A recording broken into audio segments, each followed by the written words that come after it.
안녕하세요. 오늘은 좀 흥미로운 주제를 가져왔습니다. 바로 우리 입안의 미생물, 그러니까 구강 미생물이 구강암과 어떤 관련이 있는지 한번 깊이 파헤쳐 보려고 합니다. 네, 안녕하세요. 저희가 오늘 살펴볼 연구는요, 구강 백반증, 이걸 OL이라고 하죠. 그리고 좀 더 공격적인 형태인 증식성 사마귀 모양 백반증, PVL, 그리고 실제 구강암, 즉 구강 평평 세포암 OSCC 환자분들 총 66명의 타액, 그러니까 침 샘플을 분석한 논문입니다. 네, 맞습니다.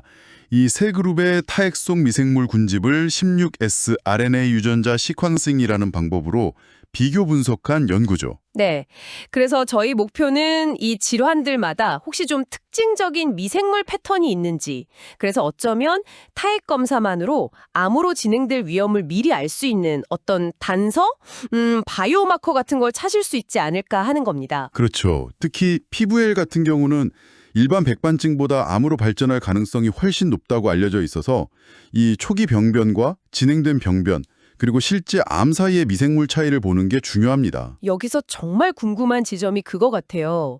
이 입안 세균의 변화가 암의 원인일까요? 아니면 암이 생기고 난 결과일까요?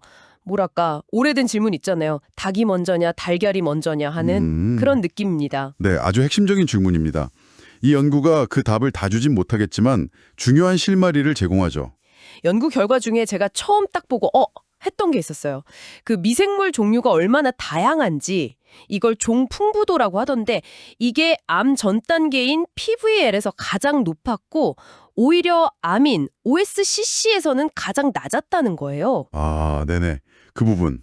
보통은 건강할수록 다양성이 높다고 하잖아요. 근데 이건 좀 어떻게 봐야 할까요? 의외였어요. 아, 그게 아주 중요한 포인트인데요. 여기서 이제 알파 다양성이랑 베타 다양성이라는 개념을 좀 봐야 합니다. 아, 알파, 베타 다양성? 네. 네. 알파 다양성은 방금 말씀하신 것처럼 한 샘플 안에 종류가 얼마나 많고 균일한가 이걸 보는 거고요. 베타 다양성은 서로 다른 그룹, 예를 들어 OL 환자 그룹 전체랑 PBL 환자 그룹 전체의 미생물 구성이 얼마나 다른지 그 차이를 보는 겁니다. 네. 이 연구에서는 알파 다양성, 그러니까 샘플의 다양성 자체는 통계적으로 그룹 간에 아주 큰 차이는 없었어요. 그런데요, 베타 다양성, 즉 전체적인 군집 구조를 비교해보니 확연한 차이가 나타났습니다. 오, 어떤 차이였나요? OL 그룹의 미생물 군집 구조는 PBL이나 OSCC 그룹과는 꽤 달랐습니다. 뚜렷하게 구별됐어요. 그런데 PBL하고 OSCC 사이에는 통계적으로 유의미한 차이가 없었다는 거죠. 아하, 그 말은 초기 병변인 OL은 미생물 구성 자체가 좀 다른데 일단 PBL 단계로 넘어가면 미생물 군집만 봐서는 이미 암이랑 상당히 비슷해져 있다. 이런 의미인가요? 정확합니다. 네. 마치 그 병변이 암으로 진행되는 과정에서 미생물 환경도 점진적으로 변하는데 이걸 이제 미생물 불균형, 디스바이오시스라고도 하죠. 이 불균형 상태가 PBL 단계에서 이미 상당히 진행됐다는 걸 보여주는 거죠. 와, 흥미롭네요. 마치 미생물 세계가 질병 단계를 알려주는 신호등 같은 느낌이랄까요? 네, 그렇게 볼 수도 있겠습니다. 그럼 전체적인 구성 말고 혹시 뭐랄까 특정 세균, 특정 선수들의 역할 변화 같은 것도 좀 보였나요? 예를 들어 어떤 균이 확 늘거나 줄거나 하면서 이런 차이를 만드는 건지. 네, 그것도 봤습니다. 좀 더 큰 단위인 파일럼 수준에서는요. 악티노박테리오타라는 그룹이 OL에서 유의하게 높게 나타났어요. 악티노박테리오타. 네. 그리고 더 중요한 건 그 하위 단계인 속 지뉴스 수준에서 봤을 때 이 악티노박테리오타에 속하는 악티노마이세스 속 세균들이 OL 환자들에게서 눈에 띄게 많았다는 점입니다. 이게 중요한 차이점이었어요. 아, 악티노마이세스요. 이 세균들은 보통 어떤 역할을 하나요? 얘네들은 비교적 건강한 입안에서도 흔히 발견되는 세균인데요. 이 연구 결과를 보면 OL 단계에서는 상대적으로 이들이 좀 우세하게 존재하다가 병이 진행되면서 즉 PVL이나 OSCC로 가면서 그 비율이 줄어드는 경향을 보인 거죠. 그렇군요. 마치 초기 단계를 지키는 역할을 하다가 병이 심해지면 좀 힘을 잃는 듯한 그런 그림으로 볼 수도 있겠네요. 물론 이게 원인인지 결과인지는 아직 모르지만요. 네, 그 해석은 아직 조심스럽습니다. 하지만 분명한 패턴 차이죠. 또 다른 주목할 만한 세균 변화가 있었을까요? 기억하기 쉬운 예시 같은 거요? 네, 있었습니다. 예를 들어서 렙토트리키아 트레비산이라는 특정 세균은요. PVL보다는 OSCC 환자에게서 더 자주 발견되는 경향을 보였고요. 또 사카리모나델레스나 F033 같은 특정 미생물 그룹은 OL과 OSCC를 구분하는 데 관련이 있는 것으로 나타났습니다. 아, 이런 개별 세균들의 있고 없고 혹은 많고 적음의 차이가 바로 우리가 찾는 바이오마커, 즉 진단 표지자 후보가 될 수 있는 겁니다. 와, 정말 그렇다면 이게 왜 중요할까요?